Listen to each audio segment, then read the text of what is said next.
Kaum muslimin, setiap aktivitas kita ini pasti didatangi oleh syaitan. Anda makan, syaitan juga ikut makan. Anda masuk rumah tanpa membaca bismillah saat menutup pintu rumah, syaitan juga nginap di sana. Anda masuk kamar mandi, di sana juga ada syaitan. Anda berhubungan suami istri, di situ juga ada syaitan. Semua aktivitas kita ini kaum muslimin ada syaitan hadir di sana. Dan kaum muslimin, tidak ada yang bisa menyelamatkan Anda dari itu melainkan dengan zikir.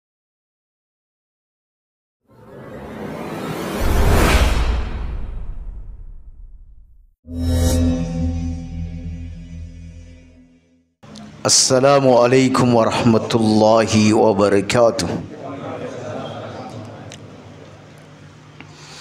Alhamdulillahi rabbil alamin. Wassalatu wassalamu ala asrafil anbiya'i wal mursalin wa ala alihi wa ashabihi ajma'in. Qala Allah ta'ala: Ya ayyuhalladzina amanu ittaqullaha wa qulu qawlan sadida yuslih lakum a'malakum wa yaghfir lakum dhunubakum wa may yuti'illaha wa rasulahu faqad faza fawzan 'azima. Amma ba'd. Alhamdulillah ala ni'matihi tatimmus shalihat. Mari kita lanjutkan kajian kitab Adabul Mufrad yang ditulis oleh Imam Al-Bukhari rahimahullahu ta'ala. Kita masuk bab 286.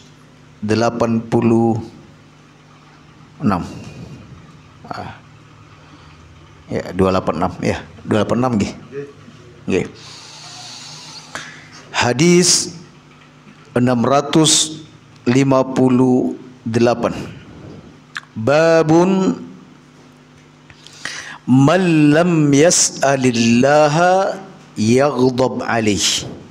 Bab, barang siapa yang tidak meminta kepada Allah alias tidak berdoa, maka Allah subhanahu wa ta'ala akan murka kepadanya.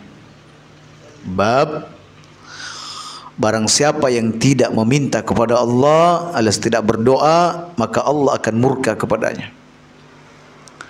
An Abi Hurairah radhiyallahu anhu qala: Qala Rasulullah sallallahu alaihi wasallam, man lam yas'alillah ghadiballahu alaihi. Siapa yang tidak meminta kepada Allah alias tidak berdoa kepada Allah, maka Allah akan murka kepadanya. Kaum muslimin, hadis ini adalah hadis hasan yang dihasankan oleh Syekh Albani rahimallahu taala sebagaimana yang tercantum dalam kitab As-Shahihah. Faedah apa yang kita ambil dari hadis ini kaum muslimin? Pertama, hadis ini menunjukkan bahwa doa itu adalah ibadah yang paling afdal. Dari sekian ibadah-ibadah yang ada, doa itu adalah ibadah yang paling afdal. Dan tentunya doa yang dimaksud di sini cakupannya luas.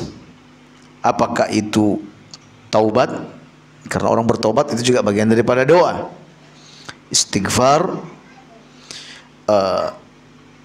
dan lain sebagainya, atau meminta kebaikan dunia dan akhirat, alias doa secara umum. Kemudian kaum muslimin, hadis ini berarti mafhum mukhalafahnya, mafhum kebalikannya, bahwa ridha Allah itu ada pada orang yang berdoa. Sebab kalau tidak berdoa Allah murka. Kebalikan daripada murka itu adalah ridha. Orang yang berdoa Allah akan ridha kepadanya. Oleh karena itu kaum muslimin, banyak-banyaklah meminta kepada Allah, karena dengan banyak berdoa itu akan mendatangkan keridhaan Allah Subhanahu wa taala. Makanya kita teringat dengan perkataan Umar, yang aku pentingkan bukan terkabulnya doa, tetapi yang paling aku pentingkan adalah keinginan atau diberi taufik untuk berdoa.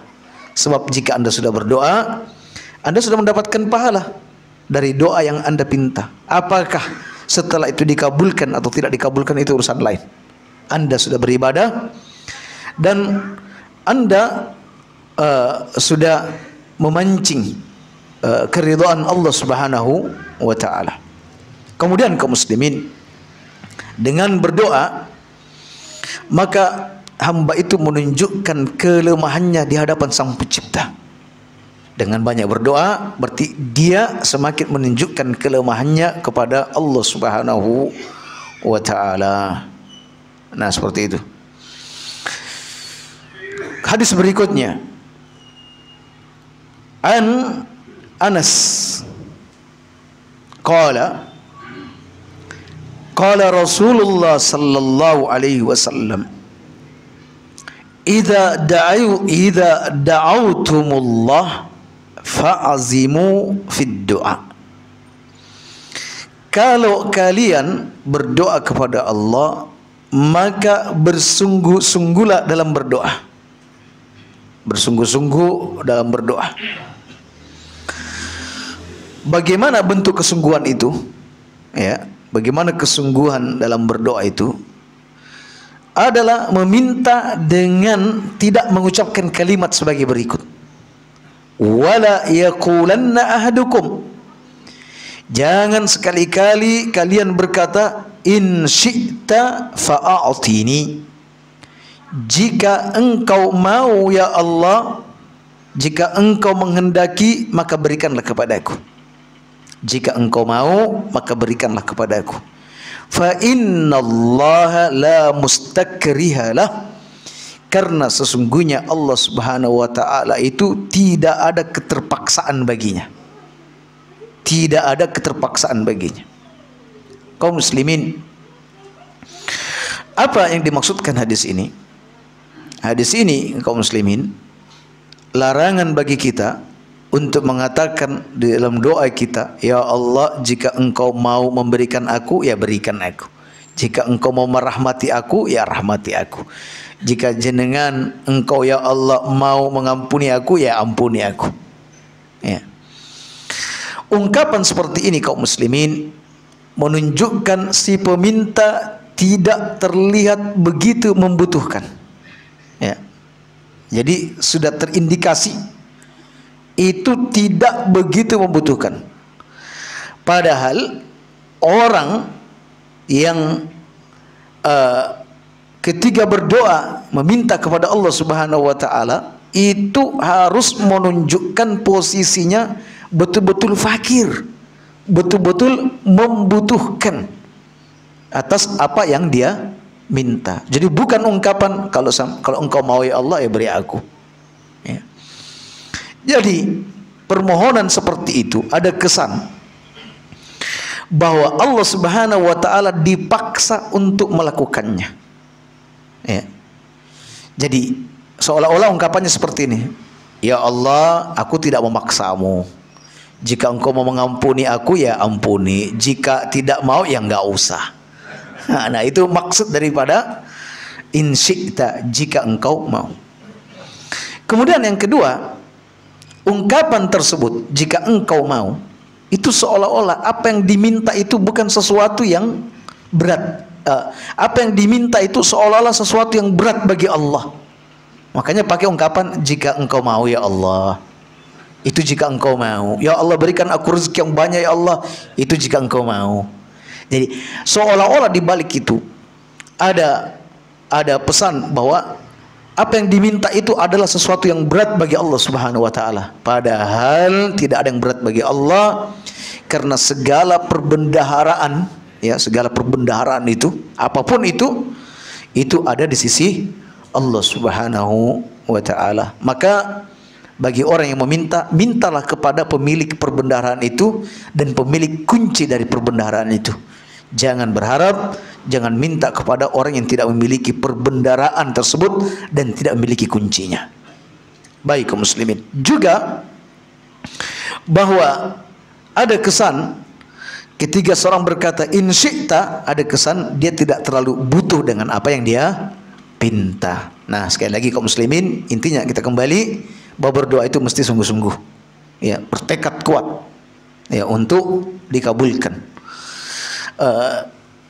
Kemarin tadi malam di Masjid Mujahidin kita membahas tentang hadis berlebaran bersama orang ramai berlebaran, di mana hadis itu diperselisihkan oleh ulama antara bertemunya Muhammad bin Al-Munkadir dengan Aisyah radhiyallahu anha. Baik, Muhammad bin Al-Munkadir ini sedikit perlu kami angkat profilnya karena ada kaitannya dengan doa yang tidak sempat kami sampaikan di Masjid Mujahidin. Muhammad bin Al-Munkadir itu bercerita bahwa pernah terjadi kemarau yang panjang di Madinah. Orang-orang sudah berdoa, tapi doa mereka juga belum terkabul tampaknya, nggak turun hujan. Satu malam Muhammad bin Munkadir datang ke masjid Nabi lalu salat malam di situ. Di posisi beliau yang tidak jauh dari posisi beliau ada juga orang yang sedang salat. Ya. Dan di dalam doa orang tersebut dia berkata, ya Allah, sesungguhnya di negeri kami terjadi kemarau yang panjang. Orang-orang itu penduduk Madinah telah meminta kepadamu ya Allah, namun hujan juga belum turun. Aku ya Allah meminta kepadamu dan aku bersumpah kepadamu ya Allah agar engkau turunkan hujan kepada kami. Aku bersumpah, ini saking kuatnya tekad sampai pakai sumpah segala. Aku bersumpah kepadamu ya Allah agar engkau menurunkan hujan untuk kami. Berapa saat dia berdoa, tiba-tiba mendung, ya, kilat pun mulai terlihat kilautannya, hingga akhirnya hujan deras.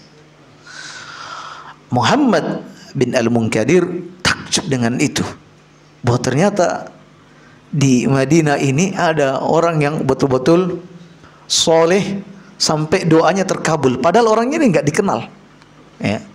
Sehingga Muhammad bin Al-Munkadir penasaran dan mencari tahu di mana tempat tinggal laki-laki ini. Jadi seusai sholat, ya, seusai sholat, maka dia mencari tahu di mana posisi laki-laki tersebut.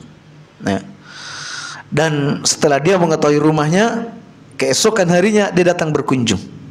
Katanya, Assalamualaikum. Waalaikumsalam. Mas, tadi malam saya mendengar doamu, di mana engkau meminta hujan dan Allah begitu cepat mengabulkan permintaan. Kata laki-laki ini, siapakah? Laki-laki ini berkata, apakah engkau mendengar apa yang aku minta? Iya, aku dengar, wong aku nggak jauh dari sampean tadi. Katanya, demi Allah, aku minta kepadamu untuk tidak menceritakan kepada siapapun, ya, tentang peristiwa ini. Jangan ceritakan kepada siapapun tentang peristiwa ini. Ya, itu permintaan Asifulan. Kalau untuk Muhammad bin Al-Munkadir, dia terkenal, dia adalah seorang alim, seorang faqih. Siapa tidak mengenalnya? Sementara orang yang minta ini tidak begitu dikenal, ya, nggak terkenal. Hingga kemudian keesokan harinya lagi dia mau berkunjung ke rumah laki-laki itu. Ternyata laki-laki ini sudah dikabarkan pindah rumah, sudah pindah, sudah pergi bersama keluarganya. Dia takut identitas dia, alias dia khawatir orang-orang akan bercerita tentang dia sehingga dia akan menjadi terkenal dengan itu. Oh, doanya mustajab, bla bla bla bla. Dia menghindari ketenaran, dia menghindari kemasyhuran. Ya, subhanallah. Jadi kaum muslimin, begitulah bahwa di tengah-tengah masyarakat kita ada orang yang mungkin tampak tidak terkenal, jarang muncul di publik dan lain sebagainya. Justru dia adalah orang-orang yang mustajab doanya. Ya, jadi itu yang perlu kita perhatikan. Dan subhanallah, ada orang-orang yang memang dia dekat dengan Allah Subhanahu wa taala, namun dia tidak gila dengan kehormatan, tidak butuh dengan kepopuleran nama atau kemasyhuran nama. Baik. Kemudian kaum muslimin, kita masuk hadis 660. an Aban bin Utsman, dari Aban bin Utsman. Aban bin Utsman, yakni Utsman bin Affan. Berarti ini putranya Utsman bin Affan radhiyallahu an. Dia dikenal sebagai seorang pemuda yang soleh, yang tidak menggunakan aji mumpung. Meskipun bapaknya seorang khalifah, dia tidak setelah itu mengambil kesempatan untuk juga mengambil jabatan. Enggak sama sekali. Bahkan ketika Utsman bin Affan menjadi seorang khalifah, beliau tetap ada dalam ketawaduannya dan disebutkan dengan menuntut ilmu. Ini Aban bin Utsman.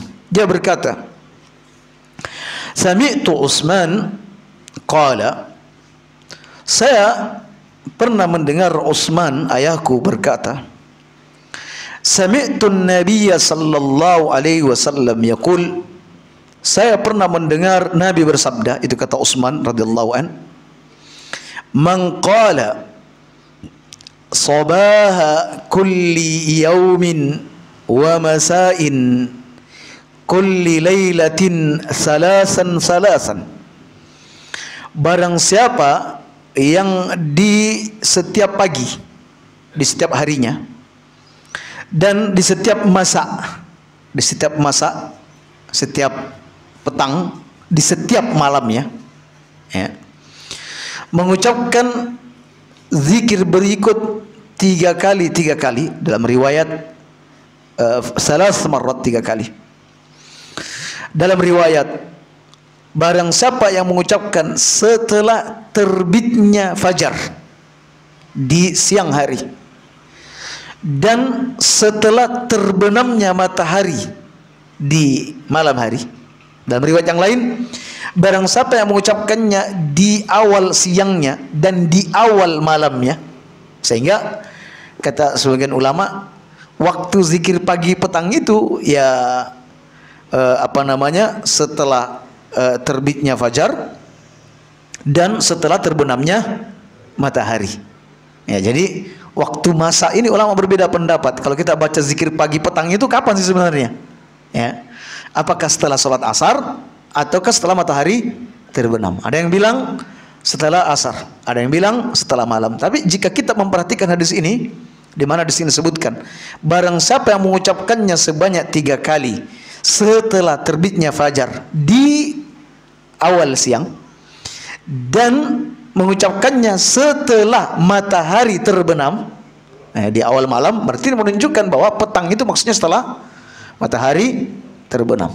Jadi ada perbedaan di antara ulama tentang waktu-waktu tersebut, dan kami lebih cenderung kepada pendapat bahwa zikir petang itu dibaca setelah matahari terbenam.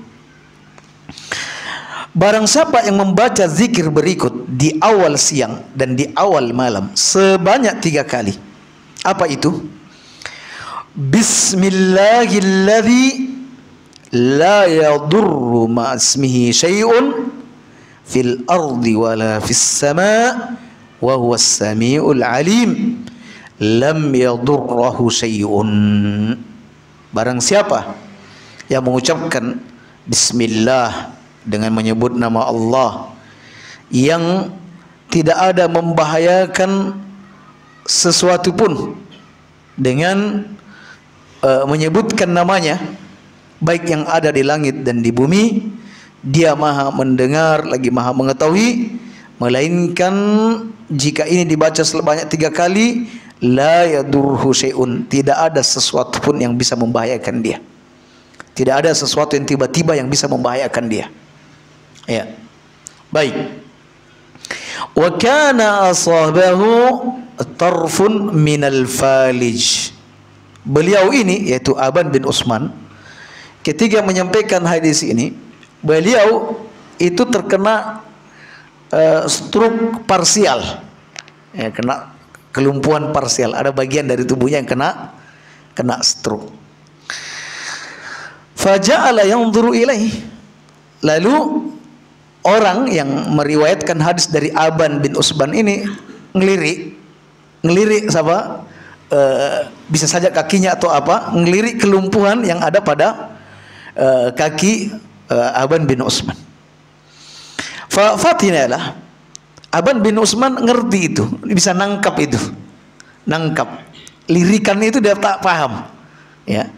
Lalu dia berkata, innal hadisa kama haddastuka. Hadis yang aku sampaikan itu memang seperti itu adanya. Ya. Walakinni lam aqulhu dzalikal yauma. Tetapi apa yang menimpaku ini, ya, kelumpuhan yang menimpaku ini, waktu itu pada hari itu memang aku lagi absen membacanya. Aku lagi absen membacanya, sehingga berlakulah takdir Allah itu kepada aku. Dalam riwayat yang lain, kata Aban bin Utsman, "Malaka tanzur ilayya?" Ngapa kamu lihat ke saya? Apa kok mendelik seperti itu, memperhatikan saya, kelumpuhan saya. Fa wallah ma kadzabtu ala Utsman. Demi Allah, aku ini tidak berdusta atas nama Utsman, dan Utsman tidak berdusta atas nama Nabi sallallahu alaihi wasallam. Walakinnal yawma alladhi asabani fihi, kan tetapi hari di mana aku terkena stroke ini adalah ghadibtu. Hari itu aku marah besar. Fanasitu an aqulaha, sampai aku lupa baca zikir itu. Jadi entah dibuat kesal sama siapa gitu, bisa sama istrinya, bisa anaknya atau teman, sampai saking marahnya lupa baca zikir tersebut sehingga berlakulah sakit yang mengenainya. Ya, alias kaum muslimin, bahwa kalau dipikir-pikir boleh jadi ini salah satu di antara obat stroke, zikir ini.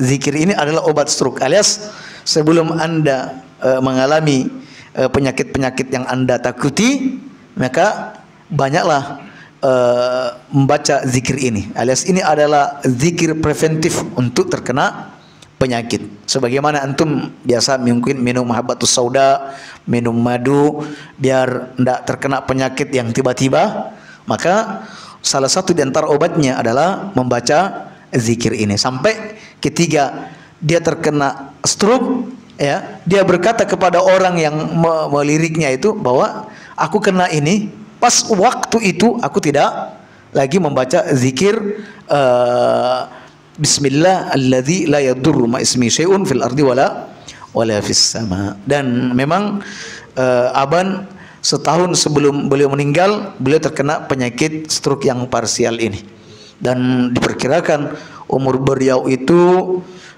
sekitar antara 80 sampai 85 tahun.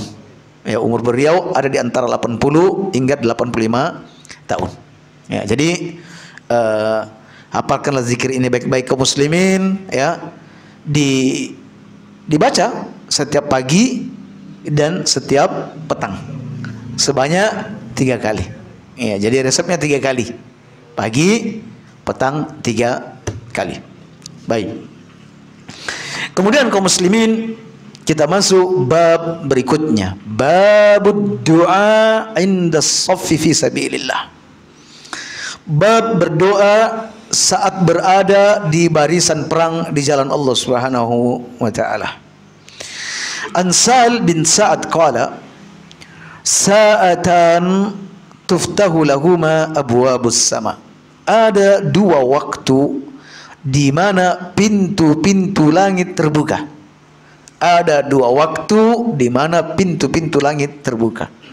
Di sini menunjukkan bahwa langit itu memiliki pintu, ya. Dan pada peristiwa Isra Mi'raj, setiap kali Jibril dan Muhammad sallallahu alaihi wasallam hendak naik ke satu tingkatan langit, itu minta dibukakan, pamit minta dibukakan pintu, sampai malaikat yang di langit yang menjaga pintu berkata, "Siapa bersamamu?" Katanya, "Saya bersama Muhammad." Ya, pintu ini dibuka, ketemu Nabi ini. Langit kedua ketemu lagi Nabi itu. Langit ketiga ketemu Nabi ini. Terus, ya. Langit keenam ketemu Nabi Musa. Langit ketujuh ketemu Ibrahim alaihi salam. Ya, datuknya Nabi kita Muhammad sallallahu alaihi wasallam. Ketika dibuka, kata Jibril, "Itu bapakmu Ibrahim. Ayo ucapkan salam kepadanya." Maka Nabi pun mengucapkan salam kepada Nabi Ibrahim, assalamualaikum. Maka Ibrahim pun menjawab, waalaikumsalam, marhaban bi ibn saleh, selamat datang anak yang soleh dan Nabi yang soleh. Jadi Jibril memperkenalkan ini bapakmu, ya. Ibrahim berkata, selamat datang wahai anak soleh dan Nabi yang soleh. Ya Muhammad, sampaikan salamku kepada umatmu. Nah, jadi Nabi Ibrahim titip salam di langit. Ya Muhammad, sampaikan salamku untuk umatmu. Fa akhbirhum, tolong kabarkan kepada mereka ya Muhammad, ya. Kabarkan kepada mereka annal jannata, bahwa sungguhnya surga itu thayyibatut turbah, tanahnya subur. Ya, beritahu kepada umatmu ya Muhammad, surga itu tanahnya subur, ya. Wa azbatul ma, airnya tawar, ya. Wa hiya qiyan, tanahnya luas dan datar. Wa anna girasaha, bahwa tumbuhan-tumbuhan, tanaman-tanaman surga ini adalah ucapan subhanallah, alhamdulillah, wala ilaha illallah, Allahu akbar. Subhanallah. Berita dari mana? Berita dari langit tingkat 7, dari Ibrahim. Jadi kalau antum ini suka menanam di dunia, ya, suka nanam padi, nandur kelengkeng, nandur jeruk dan lain sebagainya, mengapa Anda tidak berpikir untuk menanam yang lebih besar daripada itu? Yaitu membaca subhanallah, walhamdulillah, wala ilaha illallah, Allahu akbar. Bisa antum sambil menanam di dunia, sambil menanam di akhirat. Nancapkan satu batang padi, subhanallah, walhamdulillah, wala ilaha illallah, ada lagi tanaman di sana. Nanam pohon kelengkeng, subhanallah, walhamdulillah, wala ilaha illallah, nanam lagi di sana. Bayangkan kaum muslimin. Nah, jadi ini kabar gembira bagi kita semua, bahwa di sana ada tanaman-tanaman dari zikir kita. Ya, subhanallah wa bihamdi, kata Nabi, ini tanaman akan berbentuk tanaman kurma di surga. Setiap kali mengucapkan subhanallah wa bihamdi, maka Anda telah menanam satu batang kurma di surga. Ya. Dan kaum muslimin, disebutkan dalam hadis yang sahih bahwa ketika manusia menginjakkan kakinya di surga dan sudah lama menikmati surga, muncul kerinduannya untuk menanam sebagaimana dia sering menanam di dunia. Maka Allah Subhanahu wa taala mengizinkannya setelah hamba ini meminta izin. Ketika dia menanam, nggak nunggu waktu lama, nggak usah nunggu sebulan, 4 bulan untuk nanam, baru ditancapkan langsung berbuah, langsung besar, lalu berbuah dan buahnya melimpah. Ya, artinya kata ulama bahwa di surga nanti orang itu masih mengikuti kebiasaannya saat berada di dunia. Ya, sampai karena seringnya nandur, seringnya nanam, maka di surga pun minta nanam. Ya, yang suka berdagang ya juga akan ketemu pasar-pasar di surga nanti. Ya, baik. Ada 2 waktu di mana pintu-pintu langit terbuka. Ada 2 waktu. Oleh karena itu, manfaatkan waktu-waktu ketika pintu langit ini terbuka. Kalau di bulan Ramadan, semua pintu-pintunya terbuka sampai akhir Ramadan. Idza jaa Ramadan futihat abwabul jannah. Pintu-pintu surga yang malah dibuka. Nah, kalau ini pintu-pintu langitnya yang dibuka. Apa itu atau kapan itu? Kata beliau, wa qalla da'in turaddu alaihi da'watuh, dan amat sedikit doa tidak dikabulkan, alias umumnya doa-doa dikabulkan ketika pintu-pintu itu lagi terbuka, yaitu hina yakhdurun nida, ketika pada saat azan. Maksudnya di sini kaum muslimin antara azan dengan iqamah. Disebutkan dalam hadis yang sahih, la yuraddu du'a bainal adzan wal iqamah, tidak tertolak doa antara azan dengan iqamah. Oleh karena itu kaum muslimin manfaatkan waktu-waktu tersebut untuk berdoa. Bisa berdoa saat antum lagi sholat sunnah, kalau memang kebetulan sholat itu ada qabliyahnya. Nah, disitulah Anda bisa berdoa sebanyak-banyaknya. Dan juga bisa Anda berdoa setelah Anda menyelesaikan salat sunnah Anda untuk memanfaatkan waktu istimewa tersebut dengan berdoa. Kemudian waktu yang kedua adalah wassaff, ya, wassaffu fi sabilillah, wassaffu fi sabilillah, yaitu pada saat Anda di barisan perang di jalan Allah Subhanahu wa taala. Saat pedang-pedang saling beradu, saat tombak-tombak saling menusukkan dan panah-panah saling terlontar, maka di saat itu kaum muslimin, Anda ketika berdoa, maka doa-doa Anda akan dikabulkan. Jika Anda terluput yang satu ini, misalnya peperangan, maka yang satu tidak boleh terluput, yaitu berdoa antara azan dengan iqamah. Baik. Kemudian masuk bab berikutnya, babun da'watun Nabi sallallahu alaihi wasallam, bab doa-doa Nabi. Kaum muslimin, ada begitu banyak doa-doa Nabi yang layak untuk kita jadikan sebagai bacaan-bacaan doa kita di saat kita berdoa. Tetapi di sini Imam Al-Bukhari telah memilihkan doa-doa tersebut. Dari sekian banyak doa, beliau pilihkan untuk kita dan dimasukkan ke dalam kitab Adabul Mufrad, sehingga orang yang membaca kitab Adabul Mufrad ini bisa mengambil faedah dari kitab beliau. Itu artinya apa? Bahwa beliau Imam Al-Bukhari itu memasukkan doa-doa istimewa di dalam kitabnya ini. Meskipun sebenarnya semua doa-doa Nabi itu istimewa, tetapi inilah doa-doa pilihan dari Imam Al-Bukhari, salah seorang muhaddis yang terhebat di kolom langit ini. Sampai kitabnya, yaitu kitab Sahih Bukhari, dianggap kitab yang paling sahih setelah Al-Quran. Kitab yang paling sahih di kolong langit ini setelah Al-Quran. Nah, jadi beliau memilihkan doa-doa itu. Nah, sekarang kita akan lihat mana saja doa-doa pilihan yang dipilih oleh Imam Bukhari yang dimasukkan dalam kitab Adabul Mufrad, sehingga kita bisa mengamalkannya. Baik. Hadis 662.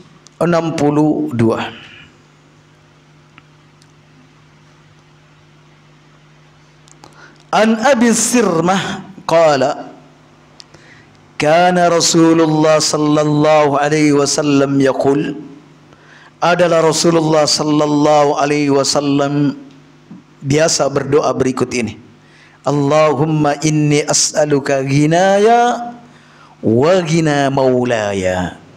Ya Allah, aku minta kepadamu kekayaan dan kekayaan untuk wali-waliku. Maksudnya wali-wali di sini kata Imam Az-Zamakhsyari, yaitu kekayaan untuk bapakku, saudaraku, keponakanku, pamanku, anak-anakku, dan lain-lain sebagainya.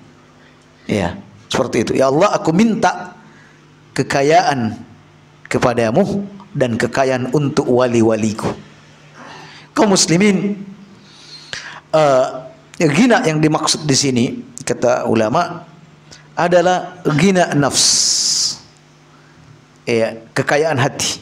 Karena kata Nabi, laisal ghina an kasratil ard, kaya itu bukan ketika banyaknya harta di tangan Anda, tetapi ghina yang sejati adalah ghina nafs. Dengan kekayaan hati ini kaum muslimin, seberapapun yang Allah berikan kepada Anda, Anda merasa puas dengan itu.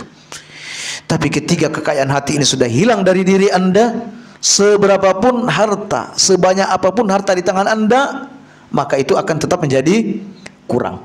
Sehingga Anda tidak perlu heran ketika misalnya gaji hakim itu dilipat gandakan sampai 100 kali lipat, 200 lipat. Lalu belakang hari Anda mendengar, kok hakim ini korupsi, ya, padahal gajinya sudah berlipat-lipat. Bukan itu soalnya kaum muslimin. Karena manusia ini memang tabiatnya terhadap harta adalah rakus. Meskipun dia sudah memiliki 1 lembah emas dan menginginkan 2 lembah emas, sudah dapat 2 lembah emas dan menginginkan lembah yang ketiga. Begitulah tabiat manusia. Dan tidak ada yang bisa ngerem ini kecuali kekayaan hati. Oleh karena itu kata ulama, yang diminta oleh Nabi ini sebenarnya kaya bukan kaya harta, tetapi kekayaan hati. Ya, karena Nabi juga pernah bersabda, ya, Allahumma ja'alni miskinan. Ya Allah, jadikan aku ini miskin. Maksudnya miskin di sini adalah sifat tawadu. Ya, sifat tawadu, bukan sifat yang angkuh. Ya. Jadi bukan miskin tidak punya uang, maksudnya sifat tawadu. Ya, baik. Namun tidak mengapa kaum muslimin jika kaya yang dimaksud di sini adalah kaya dari sisi harta, tidak mengapa jika ketika antum berdoa seperti ini antum maksudkan selain kaya jiwa juga kaya harta, tidak mengapa. Sebab Nabi SAW bersabda, ni'mal malus salih lil mar'is salih. Senikmat-nikmat harta yang baik itu, yang halal itu adalah jatuh di tangan orang yang soleh pula. Subhanallah. Dengan banyaknya harta yang baik di tangan orang yang soleh, maka harta itu insya Allah akan memberikan manfaat untuk dirinya, untuk keluarganya, dan orang-orang yang ada di sekitarnya. Nah, itu kelebihan daripada harta yang jatuh di tangan orang-orang yang baik dan soleh lagi memiliki ilmu. Ya, jadi tidak mengapa kaum muslimin Anda meminta kekayaan, baik itu kekayaan hati ataupun kekayaan harta. Sebagaimana Nabi pernah berdoa kepada siapa? Anas bin Malik. Ya Allah, perbanyak hartanya, perbanyak anaknya, dan panjangkan umurnya, dan ampuni dosa-dosanya. Kata Anas bin Malik, aku dikaruniakan harta yang melimpah, aku diberikan harta yang banyak, aku diberikan umur yang panjang, sampai beliau malu dengan kawan-kawan seusianya. Orang semua sudah pada habis, sudah banyak meninggal, dia masih panjang umur. Dan aku menanti-nanti yang terakhir, yaitu pengampunan dari Allah Subhanahu wa ta'ala. Jadi tidak mengapa, asal diniatkan untuk kebaikan. Berikutnya doa yang kedua, an Sutair bin Sakl bin Humaid an Abih qala, qultu ya Rasulullah, allimni du'a antafi'u bih. Ya Rasulullah, ajarkan kepadaku doa yang aku bisa mengambil manfaat darinya. Ajarkan aku doa yang aku bisa mengambil manfaat darinya. Kaum muslimin, orang kalau minta sesuatu, minta nasihat, maka nasihat yang diberikan kepadanya adalah nasihat yang terbaik. Kita tidak boleh memberikan nasihat kepada seseorang, ya, padahal ada sesuatu yang lebih baik daripada apa yang kita nasihatkan, atau tidak, kita telah berkhianat kepadanya. Jadi kalau ada orang minta nasihat, kasih dia nasihat yang terbaik. Tidak boleh memberikan nasihat sementara ada nasihat yang masih lebih baik daripada itu.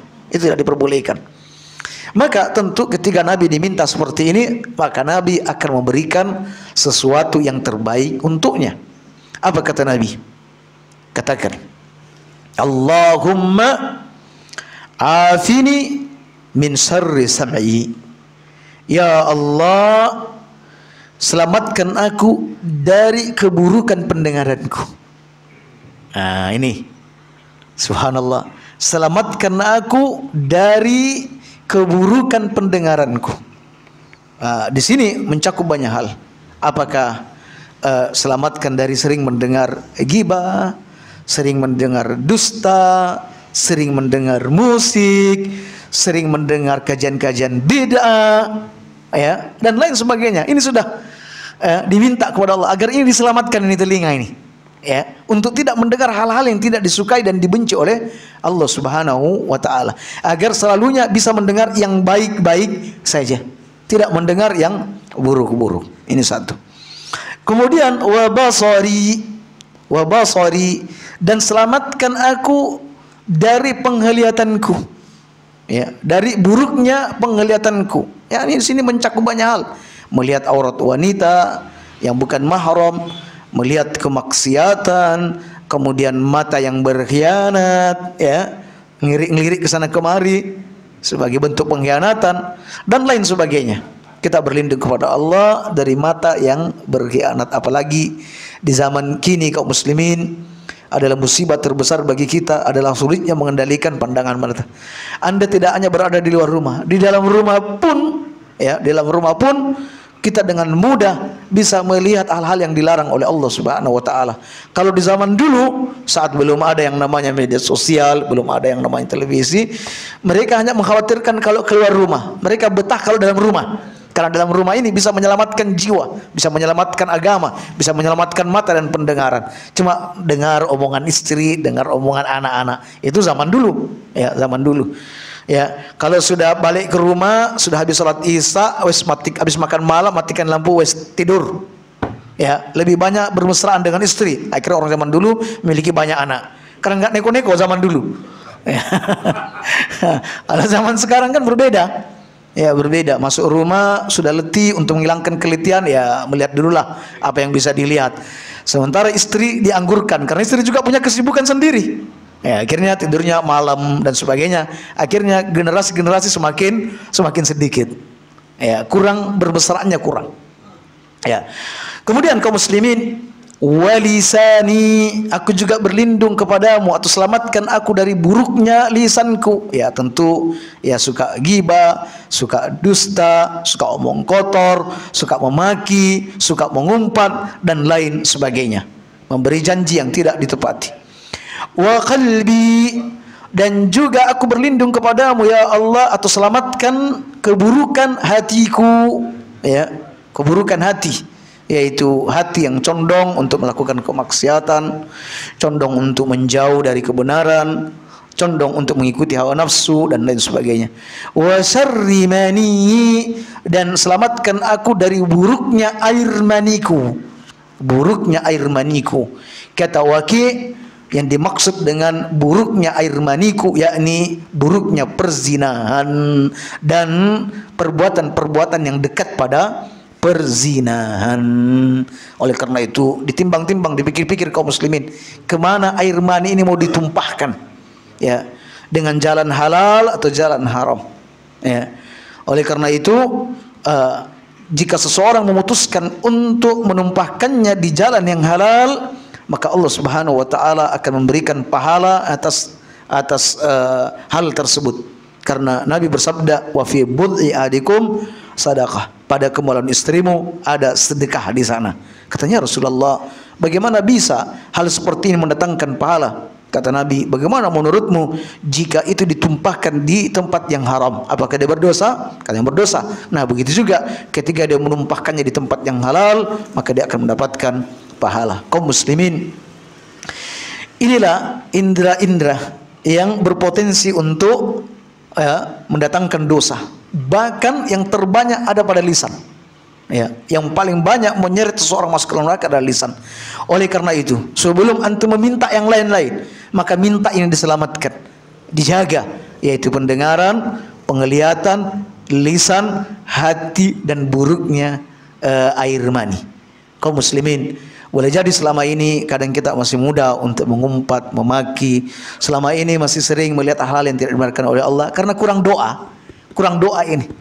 Padahal untuk bisa menghindari apa-apa yang dilarang oleh Allah Subhanahu wa taala, di antara salah satu jalan yang paling efektif ya adalah minta kekuatan dari Allah Subhanahu wa taala. Minta kekuatan kepada Allah agar diberi kekuatan bisa menghindari hal-hal yang buruk. Nah, jadi mendengar ini nikmat kaum muslimin, melihat ini nikmat, berbicara ini nikmat. Tetapi subhanallah, justru banyak pintu-pintu kemaksiatan itu dibuka, diraih dengan kenikmatan yang Allah berikan kepada kita. Ya, itu yang menjadi persoalan kita. Oleh karena itu kita ini hamba yang lemah, makhluk yang lemah. Di situ ada banyak tipu daya syaitan yang menjerumuskan kita. Kita tidak bisa terselamatkan dari tipu daya ini kecuali meminta kepada Allah Subhanahu wa taala. Jadi ibaratnya nih kaum muslimin, kita dengan syaitan ibarat kita ini dikejar-kejar oleh musuh. Ya, dimanapun kita bersembunyi, musuh bisa mendapat kita dengan mudah. Atau mungkin diibaratkan seperti anjing pelacak. Di mana kita lari, kecium langkah-langkah kita, bekas-bekas langkah kita. Dan tidak ada yang menyelamatkan kita dari kejaran musuh kecuali ketika kita berada di dalam dinding yang tebal. Kita berada dalam ruangan yang dindingnya kokoh, tebal, yang tidak bisa dimasuki oleh musuh. Dan dinding yang tebal itu adalah zikir. Kaum muslimin, setiap aktivitas kita ini pasti didatangi oleh syaitan. Anda makan, syaitan juga ikut makan. Anda masuk rumah tanpa membaca bismillah saat menutup pintu rumah, syaitan juga nginap di sana. Anda masuk kamar mandi, di sana juga ada syaitan. Anda berhubungan suami istri, di situ juga ada syaitan. Semua aktivitas kita ini kaum muslimin ada syaitan hadir di sana. Dan kaum muslimin, tidak ada yang bisa menyelamatkan Anda dari itu melainkan dengan zikir. Jadi benteng kita ini adalah zikir. Tidak mengapa kaum muslimin, tidak ada salahnya jika antum yang mungkin tidak mengetahui zikir-zikir apa yang harus Anda baca, Anda membeli buku-buku zikir yang sudah banyak beredar. Semisal ada Hisnul Muslim, atau ada juga doa dan zikir yang ditulis oleh Ustadz Yazid rahimahullah taala yang begitu banyak beredar. Jadi antum itu bisa jadikan sebagai pegangan untuk kehidupan antum kesehari-hariannya. Baik. Kemudian kaum muslimin, doa berikutnya, dan ini insyaallah doa yang terakhir. Ana Abdullah bin Abbas qala. Langsung kita melompat ke hadis berikutnya, karena hadis yang 664 itu sudah terkandung di hadis 665. An Ibni Abbas qala, sami'tu an-nabiyya sallallahu alaihi wasallam yad'u bihadza. Aku pernah mendengar Nabi sallallahu alaihi wasallam berdoa dengan doa berikut ini. Alias Nabi kerap kali berdoa dengan doa berikut ini. Apa doanya? Rabbi a'inni wala tu'in alayya. Ya Rabb, bantulah aku dan jangan engkau bantu orang yang akan menyusahkanku. Ya, bantu aku. Yakni di sini kaum muslimin, Nabi berdoa memohon bantuan pertolongan dalam urusan dunia dan akhirat. Ya Allah, bantu aku. Bantu aku dalam berzikir, bantu aku dalam bersyukur, bantu aku dalam bertaubat, bantu aku dalam menjalankan kewajiban-kewajiban dan lain sebagainya. Dan juga bantu aku dalam menghadapi musuhku. Nah, itu maksud doa ini. Jadi ini doa kaum muslimin, subhanallah. Itu maknanya begitu luas. Jadi a'inni wala tu'an alayya. Makanya dalam doa yang lain, Allahumma inni ala zikrik. Ya Allah, bantu aku untuk berzikir kepadamu dan mensyukurimu. Nah, seperti itu kaum muslimin. Kemudian wala tu'in alayya. Jangan bantu siapapun yang mau menyusahkanku dan menghalangiku dalam mentaatimu ya Allah, baik itu dari kalangan jin, baik itu dari kalangan manusia, bahkan pada jiwa kita yang selalu mengajak kepada keburukan. Nah, jadi maksud di sini minta jangan bantu musuhku. Musuh kita ini banyak kaum muslimin, bukan cuma orang kafir musuh kita, bahkan dari kalangan jin. Itu adalah musuh. Siapapun yang mau menjauhkan Anda dari ketaatan kepada Allah, itu adalah musuh. Siapapun yang mau membelokkan Anda pada jalan-jalan kebaikan, itu adalah musuh. Musuh itu bisa datang dari kalangan manusia, bisa datang dari kalangan jin, dan bisa datang dari jiwa kita. Ya, karena jiwa ini selalu mengajak pada keburukan. Maka minta tolong kepada Allah. Ya, subhanallah, ini doa. Ya, jadi Rabbi a'inni wala tun alayya. Kemudian wansurni wala tansur alayya. Ya Allah, tolong aku ya Allah, berikan kemenangan kepadaku dan jangan engkau menangkan musuh-musuhku. Yakni wansurni.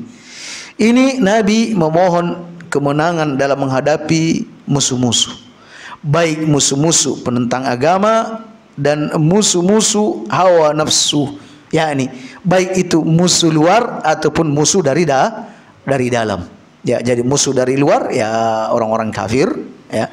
Sementara musuh dari dalam ya hawa nafsu kita. Kita minta kepada Allah agar kita bisa diberikan kemenangan untuk itu. Dan jangan sampai beri kemenangan pada musuh. Jangan beri kemenangan kepada musuhku untuk mengalahkanku, ya. Ya, dan memberikan kemenangan kepada hawa nafsuku sehingga aku cenderung mengikuti hawa nafsu dan mengikuti petunjukmu ya Allah. Ya, jadi jangan memberikan kemenangan kepada musuhku, yaitu lawan kita, sehingga dia mengalahkan kita, dan musuh hawa nafsu sehingga kita mengikuti hawa nafsu kita daripada mengikuti petunjuk. Nah, itu yang kedua. Wamkur li wala tamkur alayya.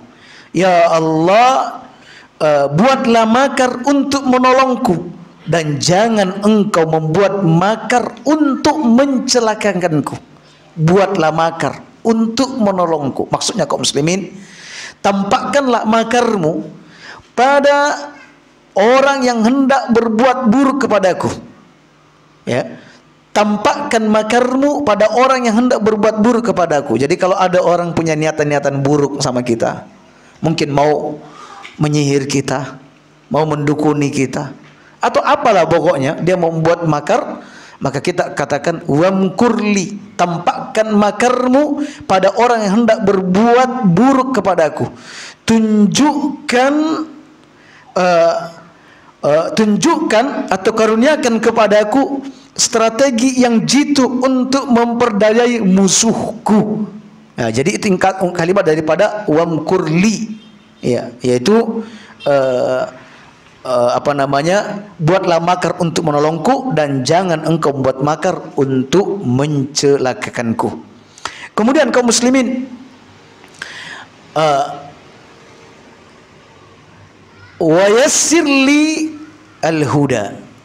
Ya Allah, mudahkanlah petunjuk itu kepadaku. Mudahkanlah. Dalam riwayat yang lain, wahdini al-huda. Berikan aku petunjuk, yakni petunjuk hidayah, petunjuk dan taufik. Jadi ada petunjuk yang kaum muslimin bersifat hidayah, dan ada yang namanya taufik. Kalau hidayah itu kita sudah tahu jalan-jalan kebenaran, tetapi taufik adalah ketika kita menjalani jalan kebenaran tersebut. Ada orang yang sudah sering mendapat nasihat, tapi dia belum diberi taufik oleh Allah untuk menjalankan nasihat tersebut. Oleh karena itu minta kepada Allah agar kita diberikan petunjuk. Wansurni ala man baga alayya. Ya Allah, tolonglah aku ya Allah atas orang yang melampaui batas kepadaku. Ya, baik itu musuh atau mungkin orang-orang dekat dengan kita, tetangga kita, mungkin kerabat kita yang melampaui batas. Kita minta agar kita diberi pertolongan atas orang yang berlampaui batas kepada kita, agar hati ini tenang, jiwa ini tenang. Kemudian Rabbi ja'alni syakkaran. Ya Allah, jadikan aku ini sebagai hambamu yang suka bersyukur. Ya, tentu bersyukur dikala suka maupun dikala duka, dikala sempit maupun dikala longgar. Sebab kaum muslimin, orang itu mudah bersyukur dikala mendapatkan kesenangan, tetapi dia sulit bersyukur dikala dia mendapatkan kesulitan. Zakkaran rahiban lak. Ya Allah, buat aku ini gemar mengingatmu dan takut kepadamu. Buat ini aku gemar untuk mengingatmu. Jadi juga minta bantuan kepada Allah agar bisa senantiasa mengingat Allah Subhanahu wa taala. Mitwa'an lak, mukhbitan lak. Aku minta ya Allah agar aku ini selalu dibuat butuh, dibuat patuh dan dibuat tawaduk kepadamu ya Allah. Buat aku ini selalu tunduk dan patuh kepadamu. Awahan muniban. Gemarkan aku ya Allah untuk mengembalikan urusan kepadamu. Setiap ada persoalan, buat aku ini suka gemar untuk mengembalikan urusan ini kepadamu. Ya. Kemudian taqabbal taubati. Terimalah taubatku ya Allah. Waghsil haubati. Basuhlah dosa-dosaku ya Allah. Wa ajib da'wati. Kabulkan doaku ya Allah. Wa tub wa sabbit hujjati. Kokohkan hujahku, baik di dunia di saat berhadapan dengan musuh-musuh Allah, dan saat aku ada di kubur di saat berhadapan dengan mungkar dan nakir. Kokohkan hujahku. Wahdi qalbi. Beri petunjuk kepada hatiku untuk mengetahui hakikat-hakikat syariat yang sebenarnya. wasaddid lisani, luruskan lisanku agar lisanku ini tidak bengkok ke sana kemari, tidak ngomong yang batil, tidak ngomong yang dusta dan lain sebagainya. Waslul sakhimata qalbi, dan hilangkan dendam yang ada di hatiku, hilangkan kebencian dan dendam di dalam hatiku. Sebab orang kalau sudah dendam, dengki, itu jiwanya tidak tenang.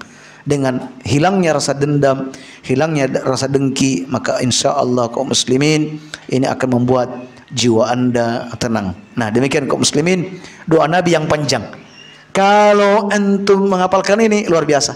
Kalau misalnya antum tidak menghafal redaksinya, lalu menggunakan bahasa yang antum miliki, ya, dan antum hanya menghafal potongan-potongannya saja, maka itu sudah baik, itu sudah bisa membawa anda kepada apa yang anda minta. Jadi minta untuk dibantu, minta untuk diberi pertolongan, minta agar Allah memberikan, mengkaruniakan, mengilhamkan makar yang jitu, kemudian minta diberikan petunjuk itu mudah baginya, minta diberi gemar untuk patuh dan taat kepada Allah, minta agar kita ini diberikan taufik untuk selalu mengembalikan urusan kepada Allah Subhanahu wa taala, minta dosa ini dihapus, minta ini doa dikabulkan, minta lisan ini diluruskan, dan minta dendam dan dengki itu dihilangkan dari jiwa kita. Nah, demikian kaum muslimin. Ya.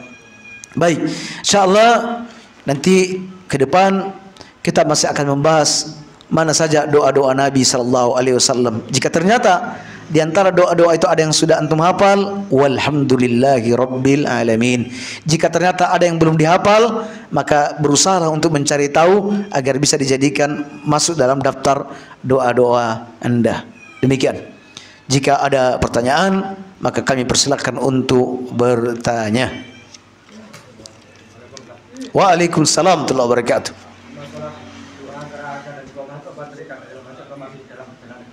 Baik.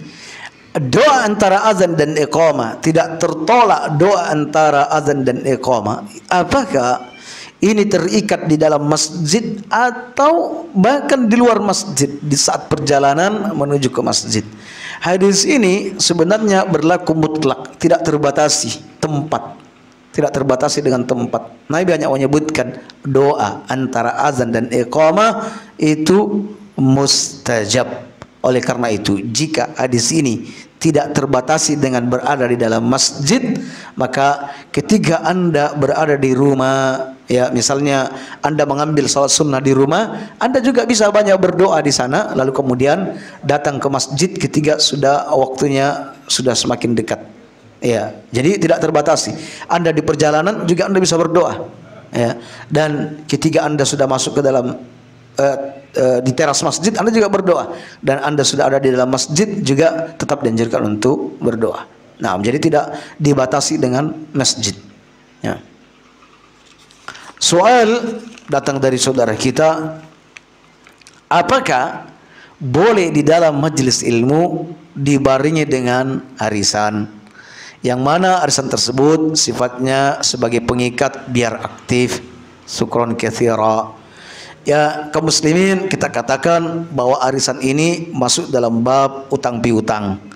Dan antum tahu bahwa yang namanya utang piutang ini ya mubah saja. Hukumnya mubah. Yang namanya utang piutang. Ada kalanya orang bikin arisan itu tujuan utama. Ya. Ada yang bikin arisan bukan tujuan utama.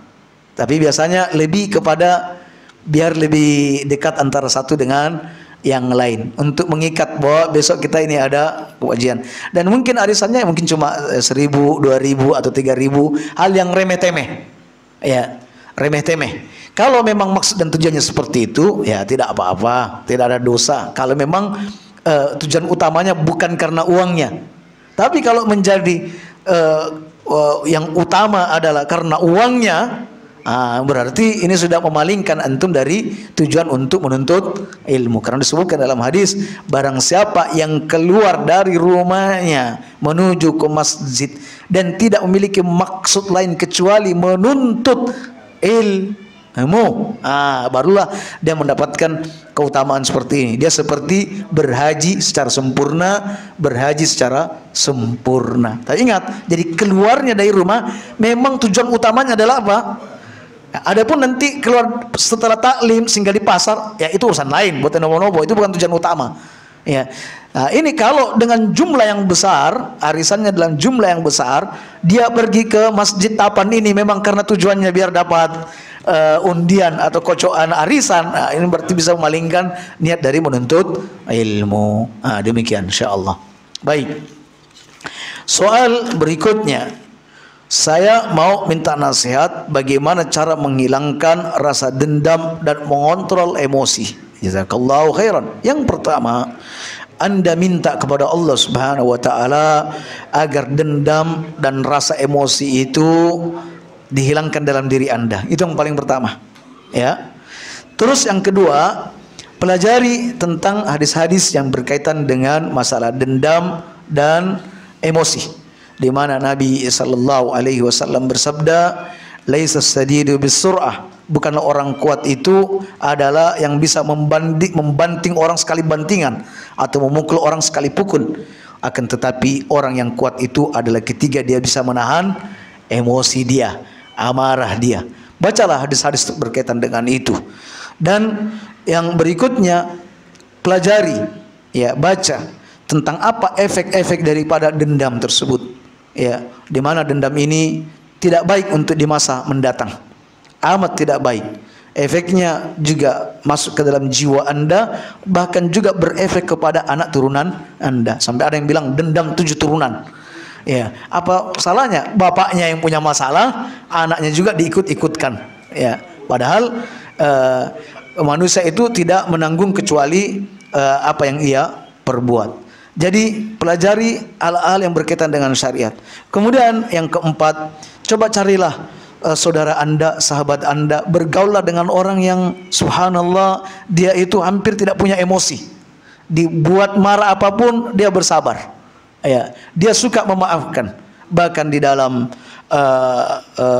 doanya justru dia meminta kepada Allah Subhanahu wa taala agar orang yang menyakitinya, orang yang sering membuat dia marah itu dimaafkan dosa-dosanya. Terus yang terakhir kaum muslimin, ya, belajar, berupaya untuk menghilangkan dendam. Karena Nabi bersabda, "Innamal ilmu bitta'allum." Ilmu itu didapatkan dengan menuntut ilmu. Wal hilmu, dan sikap santun, ya, sikap santun, tidak cepat emosi, itu didapati dengan at-tahallum, berupaya, belajar untuk tidak bersikap emosian. Nah, seperti itu yang bisa kami nasihatkan. Demikian. Nah,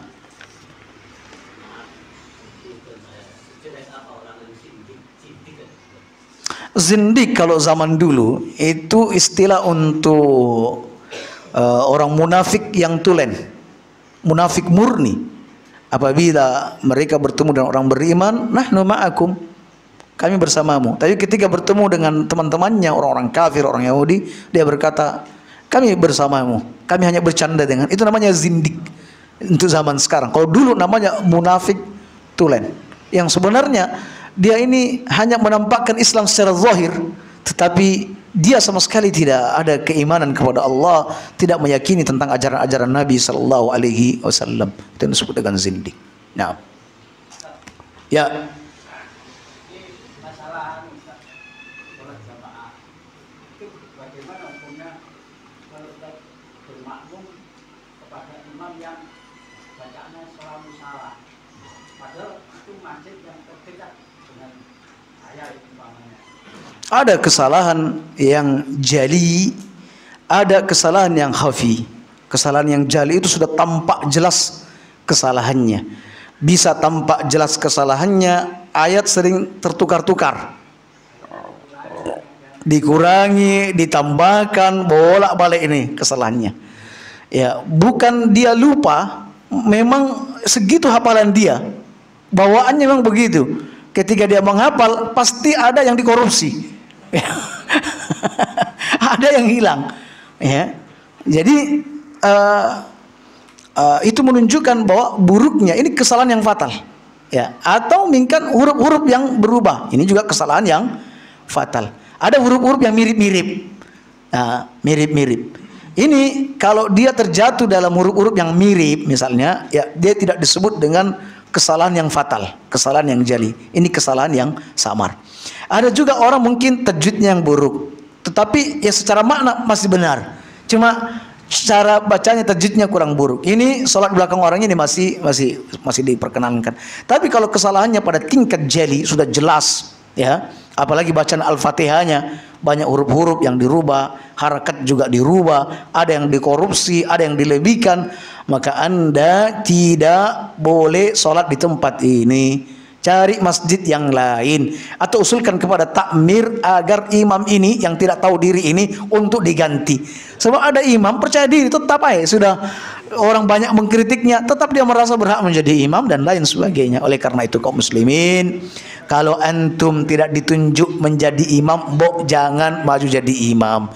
Kalau orang sampean jadi imam, berarti orang percaya bahwa bacaan Anda ini bagus, cocok. Tapi kalau nggak ada yang dorong-dorong Anda, nggak ada yang maju, tak maju, ya, belum tentu Anda memiliki bacaan yang benar. Jadi upayakan yang jadi imam ini adalah memang orang-orang yang dipilih oleh takmir berdasarkan hasil musyawarah. Upayakan. Kalau tidak ada penunjukan resmi dari takmir dan para staf-stafnya, jangan maju. Apalagi misalnya tidak ada mungkin imam tetap tidak ada di masjid misalnya. Tapi kemudian kita tahu bahwa di situ ada anak yang baru tamat dari pondok dan tampaknya memang dari pondok tahfidz misalnya. Tuh orang ini memang dikenal hafalannya banyak, bagus bacaannya. Anda sekalipun merasa ya, cuma merasa punya keahlian, jangan maju. Ya, jangan maju. Ya.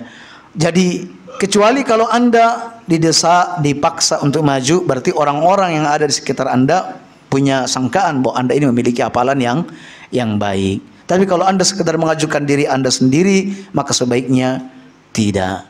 Ya, demikian seperti itu. Baik. Ya.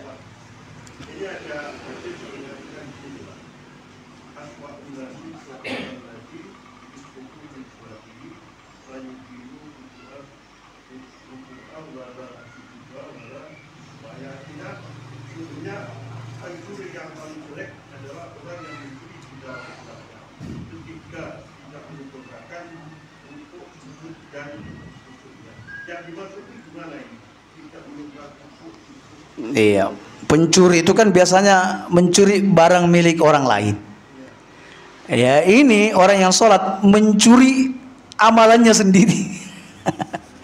Ya, artinya maksudnya kalau pencuri itu masih untung ambil barang orang lain, walaupun itu dosa, kita tidak, masih ada untungnya gitu loh. Bagaimana menurut Anda kalau ada orang mencuri barangnya sendiri? Ya, ini kan tidak terbayangkan. Dia di rumahnya sendiri ngambil sendiri barangnya, lalu dijual. Ini kan paling buruk. Nah, itu perumpamaan. Kata Nabi, seburuk-buruk pencuri adalah orang yang mencuri di dalam sholatnya. Di mana semestinya dia keluar dari sholat, dia mendapatkan pahala sempurna, dapat pahala yang melimpah setelah sholat. Ini justru karena perbuatan dia, sikap dia dalam mengerjakan sholat itu tidak genah. Ada yang dikurangi, ada yang ditambahkan, sehingga pahala yang semestinya sempurna berkurang. Mungkin berkurang 10%, mungkin berkurang 20%, mungkin berkurang 30%, bahkan mungkin sama sekali tidak didapatkan. Bahkan dia mendapatkan celaan atas perbuatannya tersebut.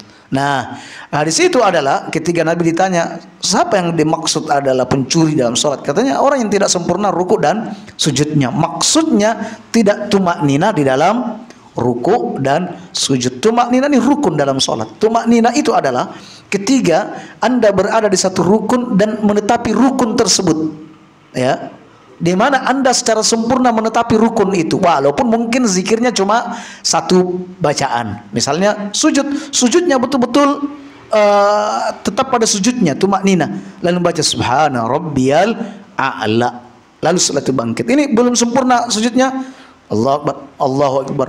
Belum sempurna tegak, ketika bangkit dari rukuk langsung sujud. Nah, ini yang disebut pencuri di dalam sholat. Oleh karena itu kaum muslimin berhati-hati mengambil sikap seperti ini, khususnya orang yang sudah mepet waktu sholat, hampir habis. Para petani-petani kalau sudah dekat waktu maghrib, ya itu kadang sholatnya super kilat. Ya apa caranya supaya tidak masuk waktu maghrib? Maka berhati-hatilah. Karena itu adalah seburuk-buruk pencuri kata Nabi. Bahkan Nabi bersabda, orang ini kalau mati dengan cara sholatnya seperti ini, dia mati bukan di atas millah Muhammad sallallahu alaihi wasallam. Nah,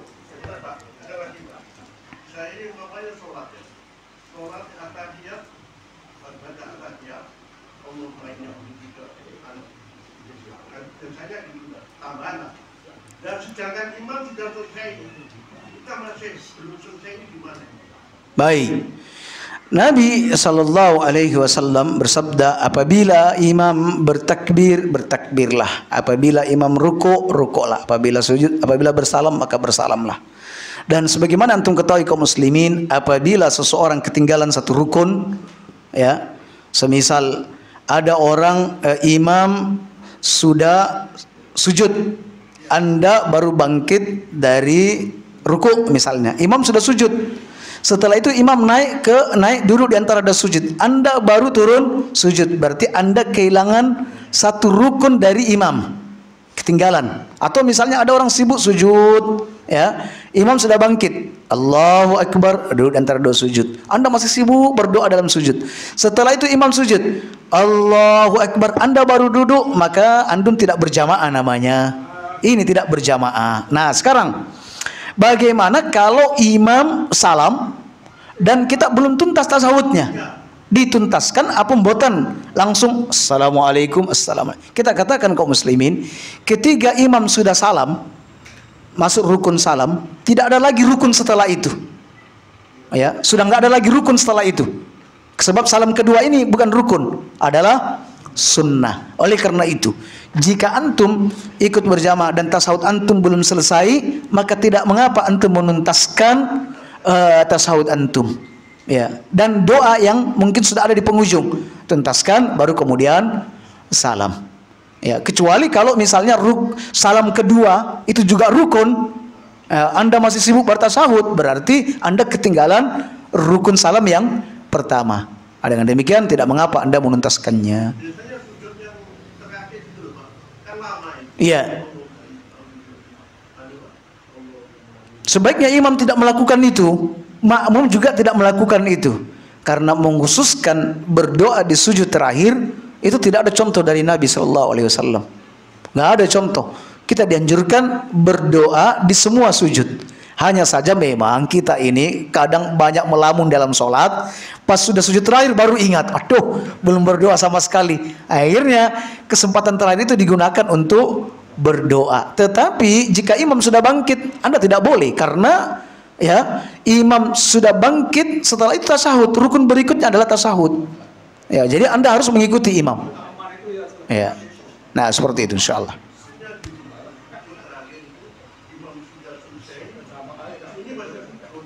Oh, jangan. Apabila imam bangkit dari sujud, bangkit dari sujud. Tidak boleh sibuk berdoa.